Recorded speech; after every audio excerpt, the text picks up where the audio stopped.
আসসালামু আলাইকুম। সন্ধে ৭টা, বাংলাদেশ বেতার, রাজশাহী।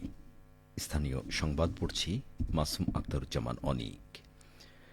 রাজশাহী বিশ্ববিদ্যালয় কেন্দ্রীয় ছাত্র সংসদ, হল সংসদ ও সিনেট ছাত্র প্রতিনিধি নির্বাচিতদের শপথ গ্রহণ আগামী ২৬ অক্টোবর অনুষ্ঠিত হবে। রাকসুর সিনেট প্রতিনিধিদের শপথ বাক্য পাঠ করাবেন রাকসুর সভাপতি ও বিশ্ববিদ্যালয়ের উপাচার্য অধ্যাপক সালেহ হাসান নকিব। আর হল সংসদের প্রতিনিধিদের শপথ করাবেন সংশ্লিষ্ট হলের প্রভোস্টরা। আজ দুপুরে বিষয়টি নিশ্চিত করেন রাকসুর কোষাধ্যক্ষ ও প্রধান রিটার্নিং কর্মকর্তা অধ্যাপক শেতাউর রহমান। তিনি বলেন, রাকসু, হল সংসদ ও সিনেট ছাত্র প্রতিনিধি নির্বাচনে যারা বিজয়ী হয়েছেন তাদের গেজেট আজ রাতের মধ্যেই প্রকাশ করা হবে।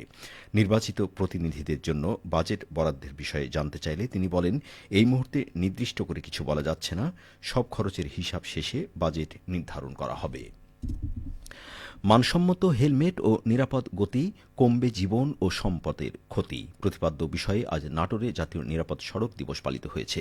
দিবসটি উপলক্ষে জেলা প্রশাসকের সম্মেলন কক্ষে আলোচনা সভার আয়োজন করা হয়। আলোচনা সভায় বক্তারা বলেন, নিরাপদ সড়ক পরিবহন উন্নত রাষ্ট্রের অন্যতম নিয়ামক। নিরাপদ সড়ক নিশ্চিত করে সড়কের প্রাণহানি রোধ করতে হবে। এজন্য মোটরসাইকেল চালকদের হেলমেট ব্যবহার বাধ্যতামূলক সহ সবাইকে ট্রাফিক আইন যথাযথভাবে মেনে চলতে হবে। জেলা প্রশাসক আসমা শাহীন সভায় সভাপতিত্ব করেন। আলোচনা সভার আগে কালেক্টরেট ভবন চত্বর থেকে একটি শোভাযাত্রা বের করা হয়। এ উপলক্ষে মোটরসাইকেল চালকদের মাঝে বিনামূল্যে হেলমেট বিতরণ করা হয়। এদিকে সিরাজগঞ্জে জাতীয় নিরাপদ সড়ক দিবস উপলক্ষে আলোচনা সভা ও বর্ণাঢ্য র্যালি অনুষ্ঠিত হয়েছে। আজ বাংলাদেশ সড়ক পরিবহন কর্তৃপক্ষ সিরাজগঞ্জ সার্কেলের আয়োজনে জেলা কালেক্টরেট চত্বর থেকে দিবসটি উপলক্ষে একটি র্যালি বের হয়।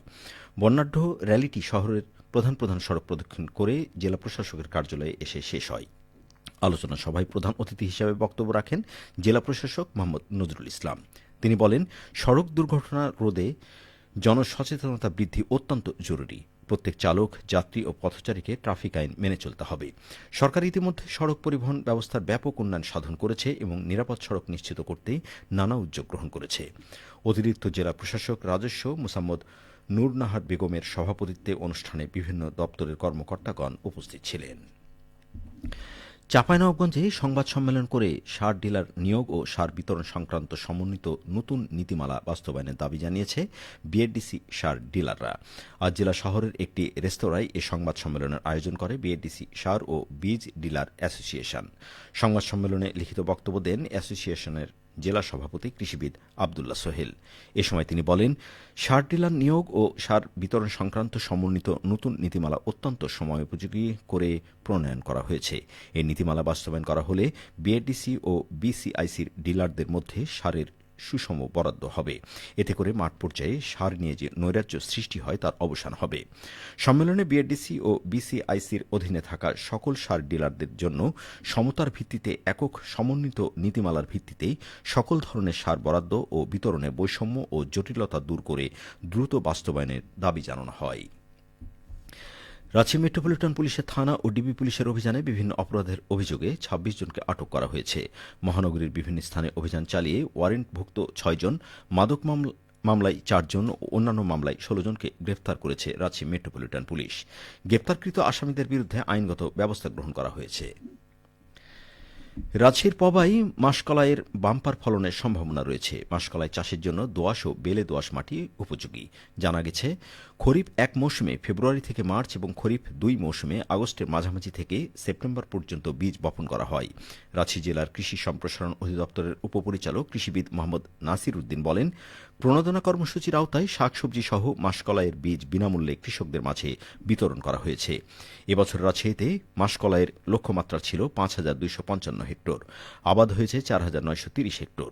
পবা উপজেলা কৃষি অফিসার কৃষিবিদ মোহাম্মদ আব্দুল মান্নান বলেন, এ মৌসুমে ১,২০০ জন কৃষকদের মাঝে প্রণোদনা হিসেবে বারি মাস ৩ জাতের বীজ ৫ KG, DAP ১০ KG, MOP ৫ KG ও অন্যান্য শাকসবজির বীজ বিনামূল্যে বিতরণ করা হয়েছে।